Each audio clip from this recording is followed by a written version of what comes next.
बिस्मिल्लाहिर्रहमानिर्रहीम। अस्सलाम वालेकुम व्यूअर्स, तव्हां ॾिसी रहिया आहियो प्रोग्राम बहिरान क्लिनिक। ऐं या डॉक्टर फारूक टालपुर।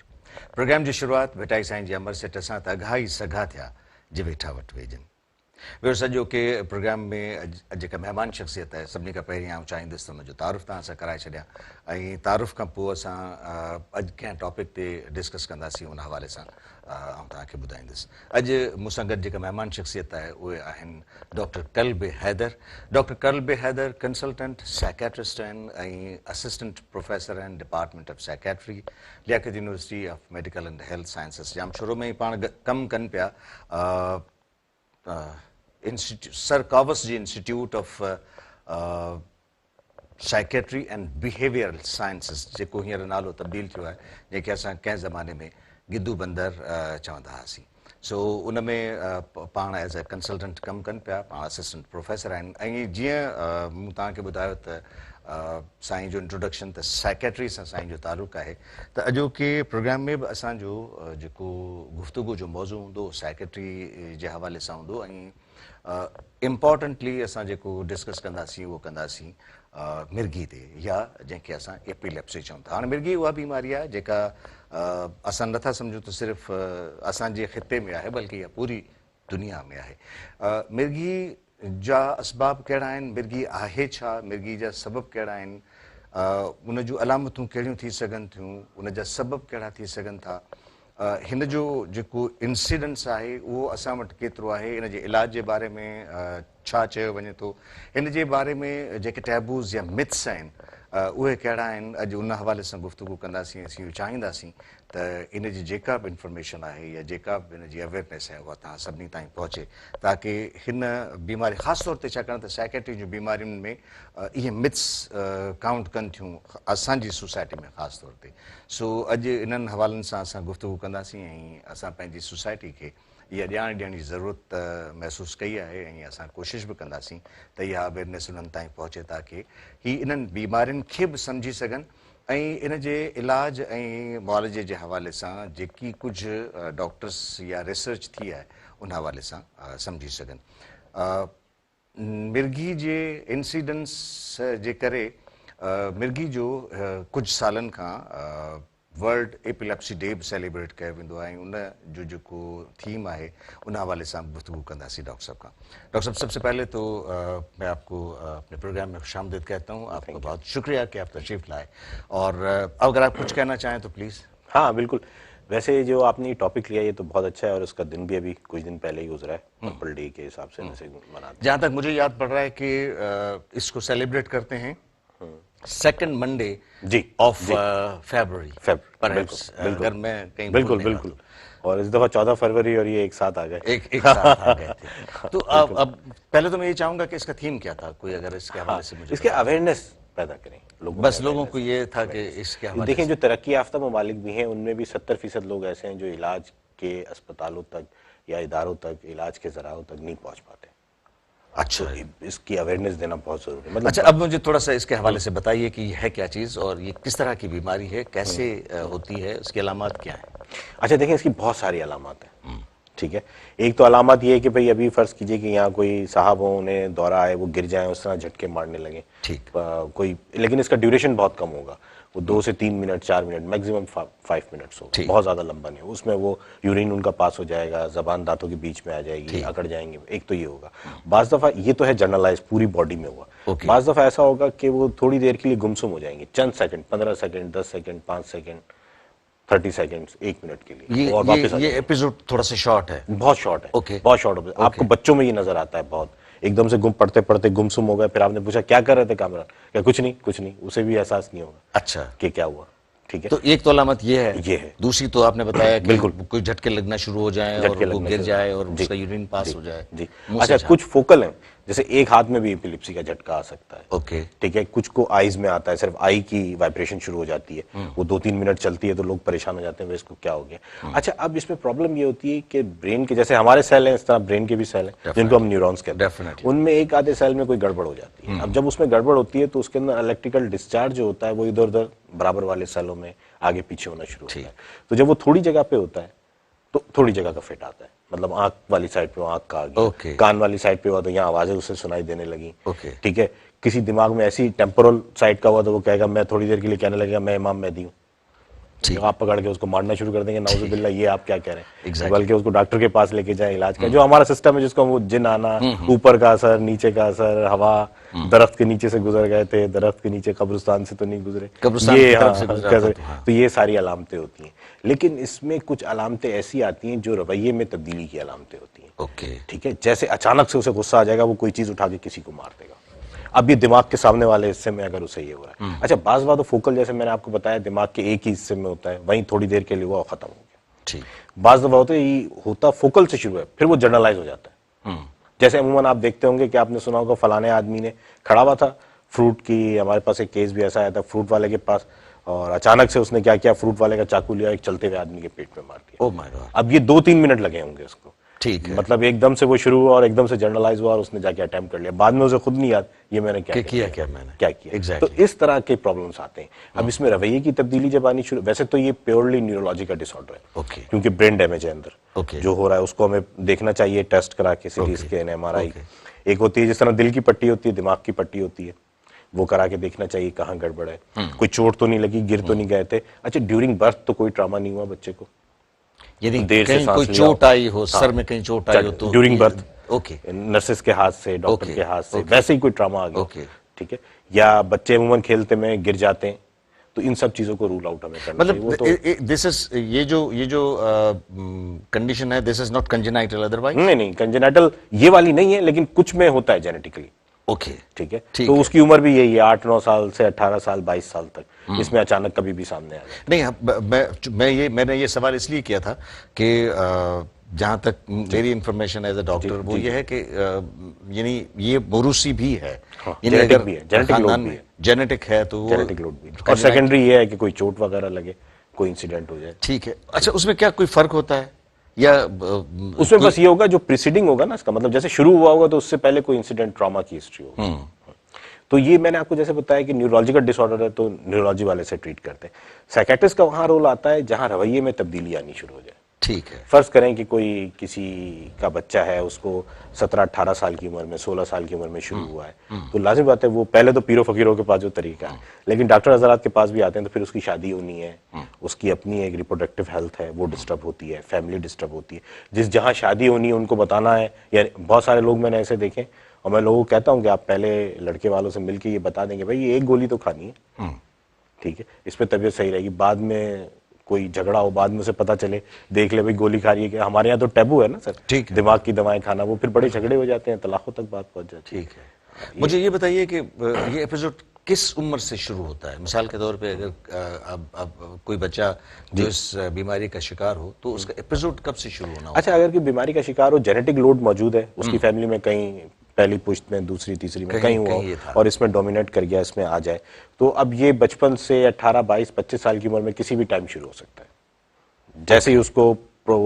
सॉइल मिलेगी ना, फर्टाइल करके एकदम पौधा बन के सामने आ जाएगा। अच्छा, अगर लेट ऑनसेट हो रहा है, 40-45 साल की उम्र में किसी को फिट पड़ने शुरू हो रहे हैं, तो अब डेफिनेटली कोई ऑर्गेनिक लीजन है, ये जेनेटिक नहीं है। अब आप उसके ब्रेन का सिटी स्कैन, एमआरआई, जो और इन्वेस्टिगेशन है वो कराएं, ताकि पता चले कि क्या कोई ट्यूमर तो नहीं है। बाज़ दफा ऐसा भी होता है, ट्यूमर पड़ा हुआ होता है, प्रेजेंट फिट के साथ करता है। अब इसमें एक चीज तो आपने बता दी कि अगर कहीं न्यूरोलॉजिकल कोई डिसऑर्डर है तो वो उसने न्यूरोफिजिशियन ने उसको ट्रीट करना है। लेकिन अगर बिहेवियरल कोई चेंजेस आती हैं तो फिर साइकियाट्रिस्ट आता है। तो ये फिर जाहिर है कि जॉइंटली यही इसका एडवेंचर है, बिल्कुल वेंचर होगा कि वो न्यूरोलॉजिस्ट भी और न्यूरोफिजिशियन भी और साइकियाट्रिस्ट भी ये उसको ट्रीट करें।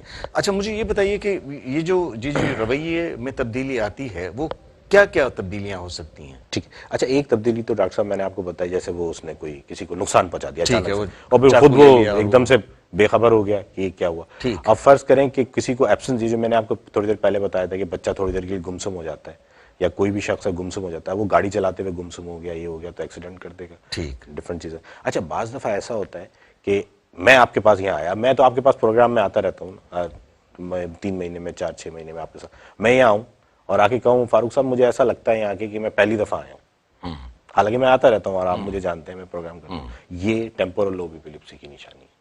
अच्छा, एक निशानी ये कि मैं फ्रीक्वेंटली यहाँ आता हूँ और मैंने आके कहा कि मैं पहली दफा आया हूँ, और एक जगह मैं पहली दफा आया हूँ जैसे जब मैं आपके पास पहली दफा प्रोग्राम करने आया था, वहां आपका स्टूडियो था, वहां आके मैं कहता जी मैं तो यहाँ आ चुका हूँ पहले, अच्छा, उसको ऐसा लगेगा कि वो आ चुका कि वो पहले है और होश में होगा, बिल्कुल बिल्कुल है। जैसे हम आप बात कर रहे हैं ऐसी बात करें, ठीक क्या फारूक साहब मुझे ऐसा लगता है जैसे मैं पहले भी यहाँ आ चुका हूँ। ओके। ये टेम्पोरल लोब एपिलेप्सी। अच्छा, इसी में बाज दफा अनड्रेस होना, कपड़े उतार देना, नाचना शुरू कर देना, ठीक है, बिल्कुल वो मलंगो वाला थोड़ी देर के लिए एपिसोड आ जाना, कानों में आवाजें आना, अपने आप को कोई ऐसी शख्सियत समझने लगना जो मावरा हो बिल्कुल, जैसे मैं कोई बादशाह हूँ, शहजादा हूँ, या नाउजुबिल्लाह इमाम मेहदी हूँ, इस टाइप की बातें करने लगना। इसमें एंगर के एपिसोड भी आ जाते हैं थोड़ी देर के लिए कि जी थोड़ी देर ऐसा होता है अपने आप को आग भी लगा लेते हैं बाज दफा।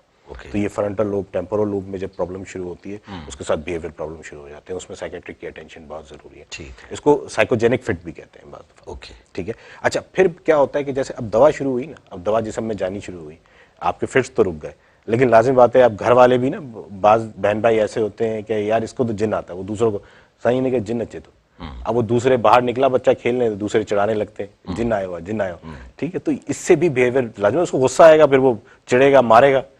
ठीक है, तो ये भी रवैये में तब्दीलियां आती हैं। Exactly. और शादी के बाद ऑब्वियसली जब आगे तौरेदी सेहत है उसकी और दूसरी चीज़ें, उनमें रवैये में तब्दीली आती है, तो उसमें भी चीज़ें तब्दील होती हैं। तो उसमें बहुत सारी ऐसी चीज़ें हैं जिनका अटेंशन बहुत ज़रूरी है। इवन गायनेकोलॉजिस्ट से भी ओपिनियन लेना चाहिए कि किस तरह से इस आगे प्रेगनेंसी कैसे कैरी करनी है, किस तरह क्योंकि से ये जो हमारी दवाएं हैं इस पे इनका भी मजीद भी मैं गुफ्तगू करूंगा। जिस तरह से आपने बताया कि ये जो हमारे पास एक टैबू और मिथ है कि जी फलां कब्रिस्तान की तरफ से गुजरा, फलां पेड़ से नीचे थोड़ी देर मैंने इंतजार किया, या कोई साया या कोई जिन का असरात है, तो इस हवाले से भी चूंकि ये हमारे पास मिथ मौजूद है और इसके लिए इलाज करने वाले बैठे हुए हैं, बिल्कुल बैठे, तो इस पे भी मैं बात करूंगा कि इस हवाले से मुझे बताइएगा कि ये कितना दुरुस्त है। और फिर जाहिर है कि जब वो इस तरह इलाज कराने के लिए जाते हैं तो फिर उनको बेचारों को मार भी पड़ती है और वो प्रॉब्लम होता है। एक छोटी सी ब्रेक होगा, फिर आपसे मैं बात करूंगा। व्यूअर्स, प्रोग्राम में नंदी साई का वो जल्दी था मोटो ऐसा सगड़ रहे जो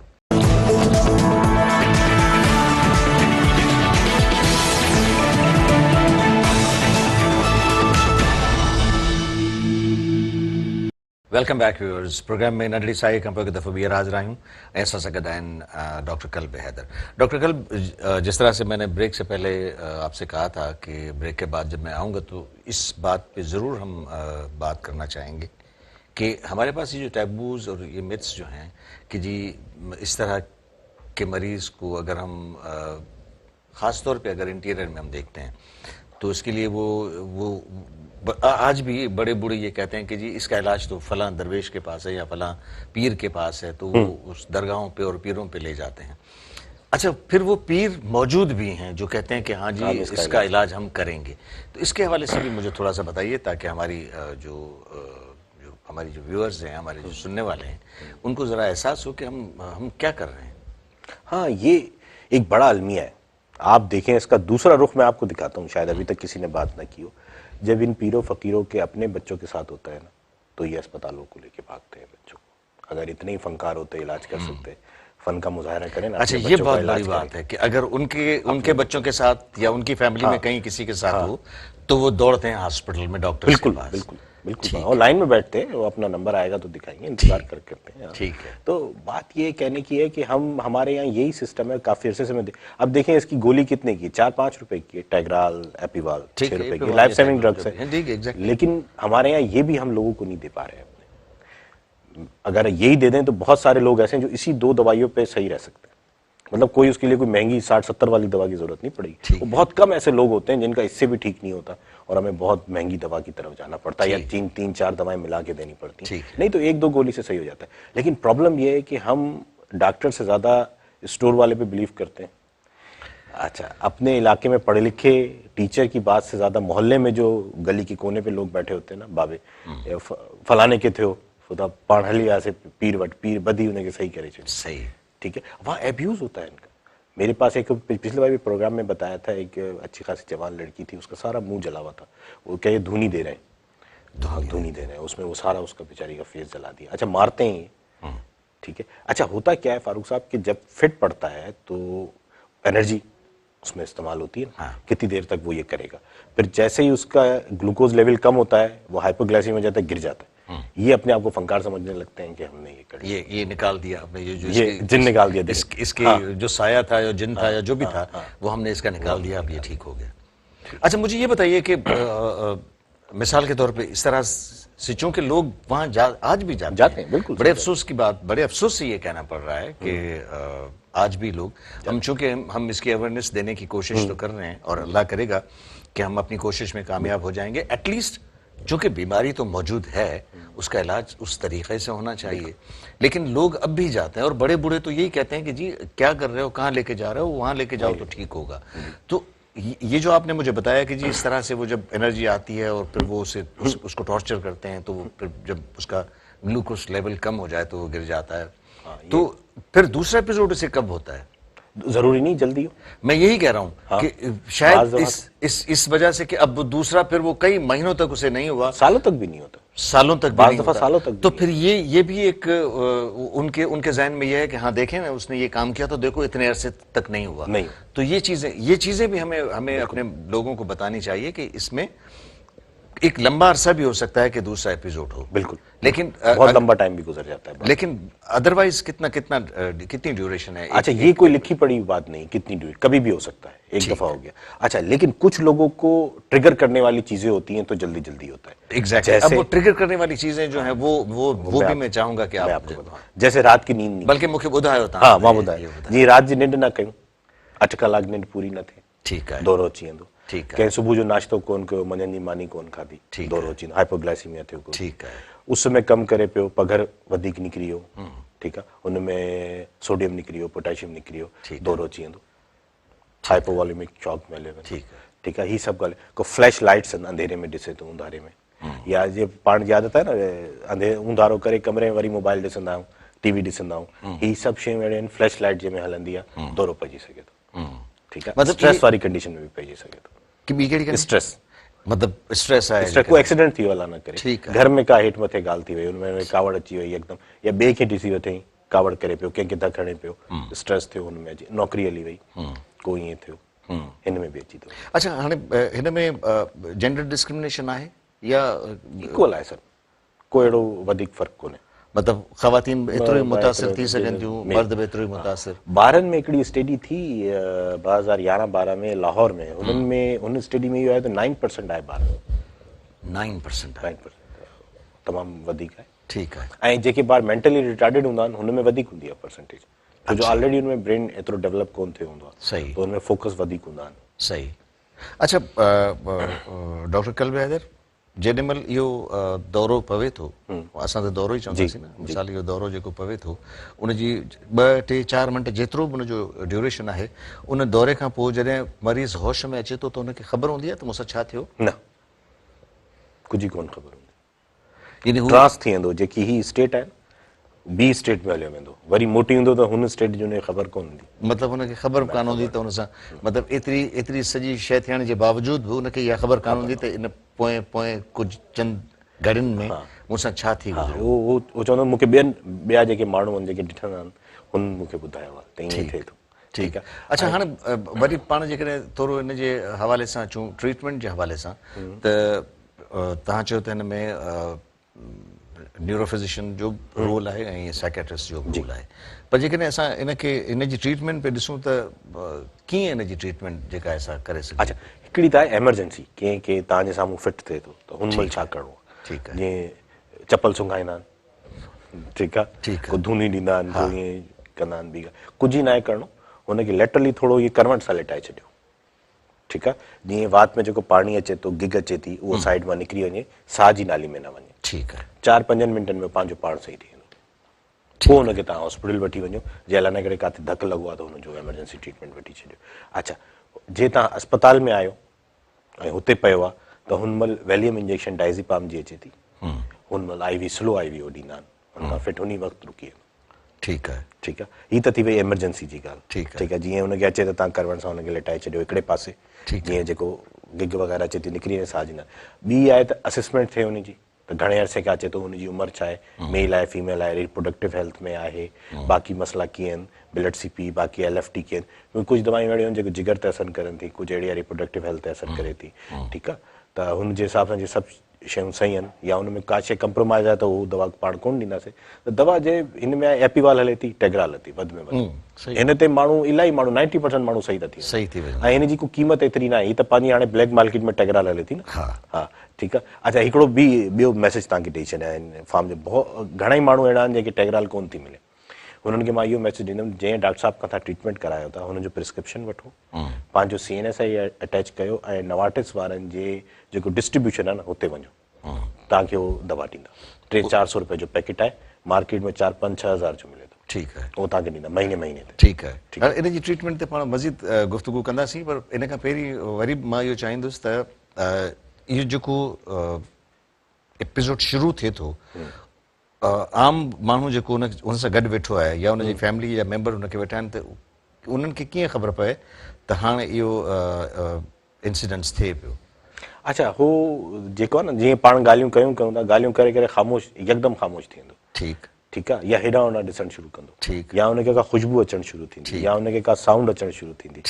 ठीकु आहे। यकदम डिसओरिएंटेड थी वेंदो। तव्हांखे ईअं लॻंदो त हीअ डॉक्टर साहिब खे अलाए छा थी वियो आहे, डिसओरिएंटेड छो थी वियो। ठीकु आहे। यकदम हुन में ई हुनखे यकदम दौरो अची, मतिलबु हिन में सेकंड्स जो गैप हूंदो आहे बसि। ठीकु आहे।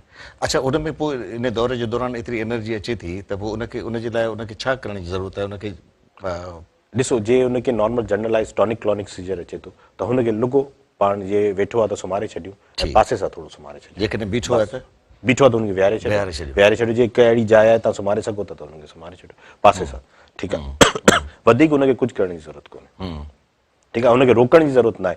झलंदव त हुनखे फ्रैक्चर बि थी वेंदो, छो हुन में इलाही पावर हूंदी आहे, झटका ॾींदो आहे, झटका हुनखे ॾियणु ॾियो। अच्छा, इन ताक़त जे करे ई शायदि जेको कंसेप्ट आहे असांजो त हिन में हिकु अजीब कुवत आई आहे ऐं उहा का ॿाहिरीं कुवत आहे जंहिंजे करे ही करे पियो त हिनखे ईअं करिणो आहे। सो पाण वटि केतिरो इंसिडेंट्स आहे डॉक्टर कल्ब हैदर? पाण वटि 3 to 4% आहे, 5% आहे बसि। 5% आहे। मतिलबु हिन जो OPD लोड था ॾिसो न, जीअं असां वटि सरकावाज़ी में अचनि था त असां वटि जेको OPD लोड आहे हिन जो 10% हूंदो बसि। ओके, एतिरो न आहे एपिलेप्सी जो।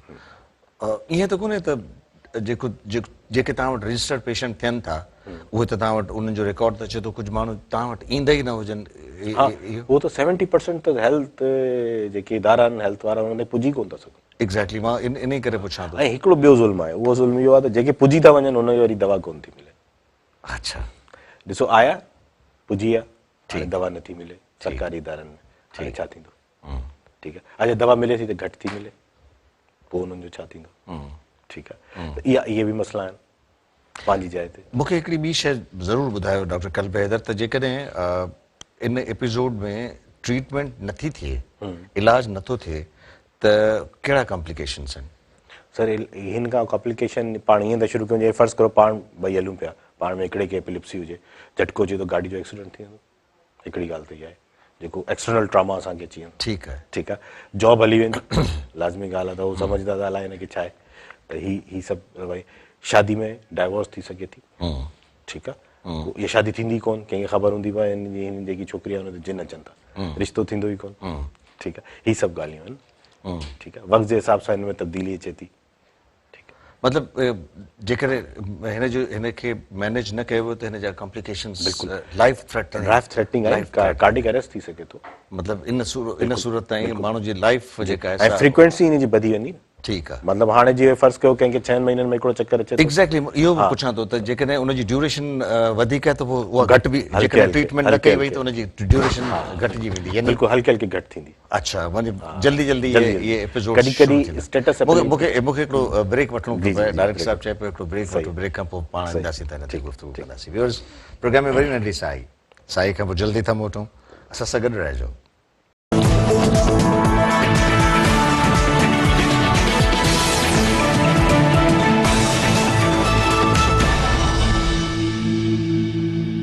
वेलकम बैक व्यूअर्स, प्रोग्राम में नंढी साई खां पोइ हिकु दफ़ो ॿीहर हाज़िर आहियूं ऐं असां अॼु गुफ़्तगू कयूं पिया मिर्गी या एपिलेप्सी, जंहिंखे अंग्रेज़ी में चयो वञे थो मेडिकल कंडीशन।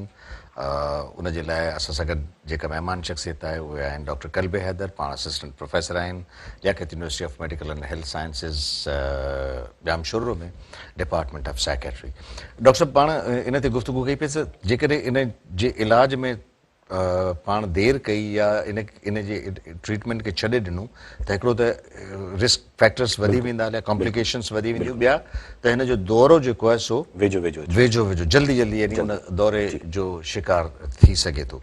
हाणे जेकॾहिं ट्रीटमेंट ऑप्शन्स में वञूं था त तव्हां दवा त असांखे ॿुधाए छॾी आहे त इहा आहे, आया इहा बीमारी जंहिंजो दवा सां इलाज करे सघिजे थो त इहा बीमारी छॾे वेंदी या इन जी दवा मुस्तक़िल वठणी? अच्छा, हीउ तव्हां ॾाढो सुठो सवाल कयो आहे।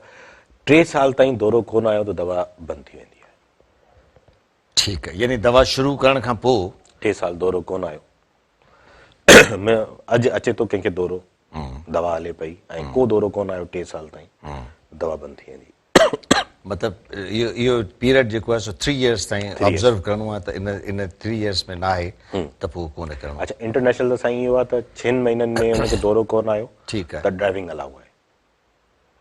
6 महीननि में न आयो तॾहिं बि तव्हां ड्राइविंग अलाउ। मिसाल हिकिड़ा माण्हू जेके पंहिंजी लाइफ खे हरू भरू जो जेका सेडेंटरी लाइफ कान्हे, एक्सरसाइज कनि था, स्विमिंग वग़ैरह कनि था, त उन्हनि खे जेकॾहिं इहो एपिसोड थिए थो त उनखे तव्हां शुरू में मना कंदो? 6 महीना मना कंदासीं। 6 महीननि में दौरो कोन आयो पोइ करे सघंदो, यानी तव्हां उनजी ट्रीटमेंट शुरू कंदो ऐं जेकॾहिं 6 महीननि ताईं उन्हनि खे इन क़िस्म जो को वरी एपिसोड नाहे थियो त he will be allowed to drive the vehicle. ठीकु आहे, ऐं 3 सालनि ताईं जेकॾहिं नथो अचे त पोइ इहो सम्झबो त हाणे इहा दवा बंदि थी वेंदी, दवा बंदि थी वई, इलाज मुकमल थी वियो। केतिरो इहो आहे परसेंटेज जंहिंमें ईअं थियो आहे? पाण वटि नॉर्मली हूअं जेकॾहिं ईअं कजे थो त केतिरो परसेंट आहे जंहिंमें इहा सिचुएशन थी वञे? अच्छा, मिसाल कंप्लीट रिकवरी थिए थी, ट्रीटमेंट कंप्लीट? हा, 25-30% आहे हुनमें कंप्लीट थी वञे। कुझु में ईअं थिए थो त हू कंटिन्यू कोन था कनि दवा, विच में जीअं दौरो कोन आयो, 6 महीना कोन आयो, साल कोन आयो, दवा छॾे ॾिनी। ठीकु आहे, दवा छॾे ॾींदा त कुझु अरसे में, साल 2 साल में, 6 महीननि में दौरो अची वेंदो, ठीकु, वरी डॉक्टर वटि वेंदा। यानी दवा जे छॾण जे करे वापसि इहे एपिसोड थी सघनि। 3 साल खां पहिरीं दवा छॾे ॾींदा, टाइम ड्यूरेशन हुनजो पूरो कोन कंदा। तमामु को 5-6% अहिड़ा हूंदा जंहिंखे लाइफ लॉन्ग दवा हलंदी आहे, मतिलबु हुनजी तादाद तमामु घटि आहे। अच्छा, जेके लाइफ ट्रीटमेंट हले थी। ठीकु आहे, कंहिंखे अलाह न करे ट्यूमर हुजे, हुन खां पोइ एपिलेप्सी थी हुजे त ट्यूमर कढणो पवंदो, ट्यूमर कढण खां पोइ एपिलेप्सी जी दवा हलंदी, हुनमें मॉनिटर कंदासीं केतिरो अरसो हुनखे मिर्गी झटको कोन थो अचे एपिलेप्सी जो। 3 साल कोन आयो, दवा घटि कंदासीं पाण, दवा घटि करण जे दौरान जे अची वियो दौरो त पोइ हुनजी दवा हलंदी रहंदी, 5 ईयर बि 6 वरी कोशिशि कंदासीं। ठीकु आहे, ठीकु आहे। नॉर्मली जेको दवा जो डोज़ आहे उहो केतिरो आहे? नॉर्मली BD डोज़ आहे, हिकिड़ी सुबुह वठणी आहे, हिकिड़ी राति वठणी आहे बसि, ऐं वेट जे हिसाब सां आहे। ॿार हूंदो त हुनजो वेट जे हिसाब सां हूंदो, जीअं एपीवाल आहे, सोडियम वेल्पोरेट आहे, ठीकु आहे, ही 45 मिलीग्राम पर केजी बॉडी वेट पाण इस्तेमालु कंदा आहियूं। ठीकु, कुझु 30 मिलीग्राम ते बि इस्तेमालु कंदा आहिनि, उन ते सही रहंदा, सही रहे थो त डोज़ वधाइण जी ज़रूरत कोन्हे। अच्छा, जेकॾहिं इन में ख़बर पए पई त न इंसिडेंस इहो वधे पियो त पोइ डोज़ वधाइण जी ज़रूरत आहे। 30 मिलीग्राम कंहिंजो हले थो, ठीकु आहे, पर केजी बॉडी वेट जे हिसाब सां, हुन ते तव्हांखे लॻे थो त साल में 2 सालनि में दौरो अची थो वञे, त पहिरीं त तव्हां ही एवेल्युएट कयो त राति जो जागे त कोन थो, हाइपोग्लाइसीमिया त कोन थो थिए, उस में त कमु कोन थो करे, को स्ट्रेस त कोन थो अचे, जे ही सभु ॻाल्हियूं न आहिनि त पुछो दवा त कोन थो छॾे, विच में हिकु बार डोज़ मिस करे छॾे, त जे ही ॻाल्हियूं आहिनि त उहो साॻी दवा हलंदी, हुनखे इंफॉर्मेशन, ही पाण हिनखे चवंदा आहियूं पंहिंजे टर्म में इंफॉर्मेशन केयर, केयर जे हिसाब सां इंफॉर्मेशन सही। जे दवा खाए थो ऐं सभु एहतियातूं बि करे थो, पोइ बि दौरो अचे थो, पोइ थोरो हल्को डोज़ वधायो, हल्को हल्को स्लो पाण डोज़ वधाईंदो, हफ़्ते ते 15 ॾींहंनि में, जिते सेट थी वियो पोइ डोज़ हलंदो, 3 साल दवा पोइ बंदि थी वेंदी। अच्छा, हाणे सवाल इहो पैदा थिए त इन कंडीशन में, छाकाणि त इहा जेकॾहिं बीमारी कंटिन्यू करे थी पई त ख़ातून हुजे या मेल हुजे त उनजी जेका अज़दवाजी जेका ज़िंदगी आहे उनजे लाइ कहिड़ा एहतियात करण जी ज़रूरत आहे?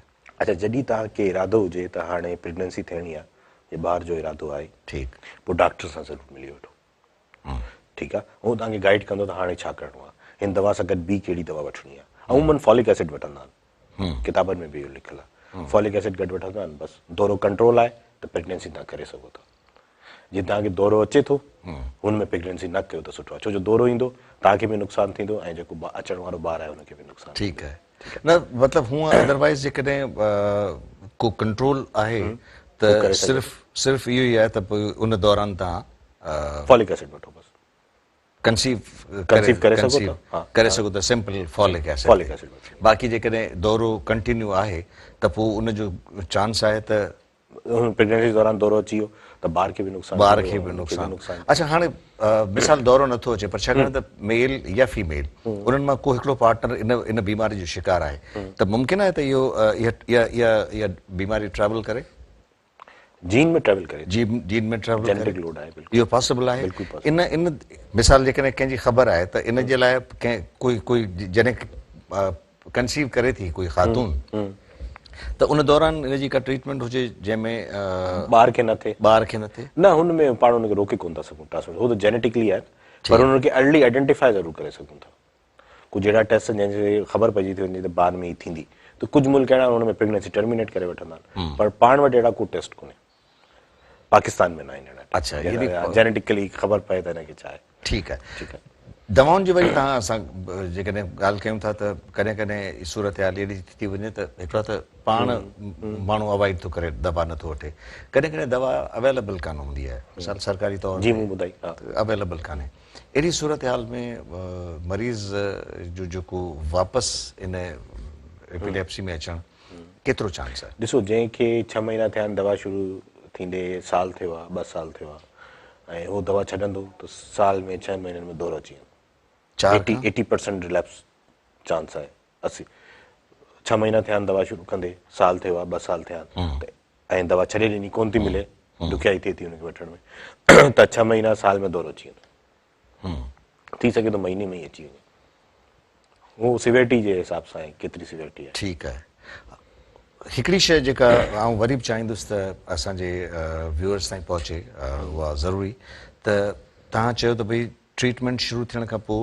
जेकॾहिं 3 सालनि ताईं दौरो नथो अचे त हिन जो मक़सदु इहो आहे त भई इलाजु कंप्लीट थी वियो आहे ईअं न थिए त हिकिड़ो माण्हू ट्रीटमेंट शुरू करे उनखे पोइ 2 सालनि खां पोइ वरी इहो दौरो पइजी वञे ऐं पोइ साल ताईं न पवे त हू सम्झे त इहो 3 साल एग्ज़ैक्टली इन बारे में आउं इहो थो पुछां त दौरे खां पोइ जेकॾहिं कंटिन्यूअसली 3 सालनि ताईं दौरो कोन आयो इहो ई आहे या कुझु ॿियो न इहो ई आहे बिल्कुलु दौरो फिट फ्री हुजे 3 साल हिकिड़ो बि फिट ट्रीटमेंट जे दौरान जेकॾहिं केॾीमहिल दौरो अची वियो त उन खां पोइ वरी असांखे ट्रीटमेंट छॾणी तॾहिं आहे जॾहिं 3 साल ताईं हा हुन दौरे खां 3 साल पूरा 3 साल ताईं अच्छा जेकॾहिं दौरो पइजी वियो त पोइ वरी छा तव्हां अलाउ कंदा आहियो त उहो स्विमिंग करे ड्राइविंग करे या न 6 महीना मिसाल 6 महीननि ताईं न थियो पोइ अलाउ आहे पोइ करे वठे ऐं पोइ विच में वरी जेकॾहिं पइजी वियो त वरी तव्हां रोकी वरी हुनखे रोकींदा वरी 6 मंथ वरी रोकींदासीं ऐं एवेल्यूएट करण जी ज़रूरत आहे त छाजे करे पए थो 6 महीना सही गुज़ारिया 8 महीना सही साल सही गुज़री वियो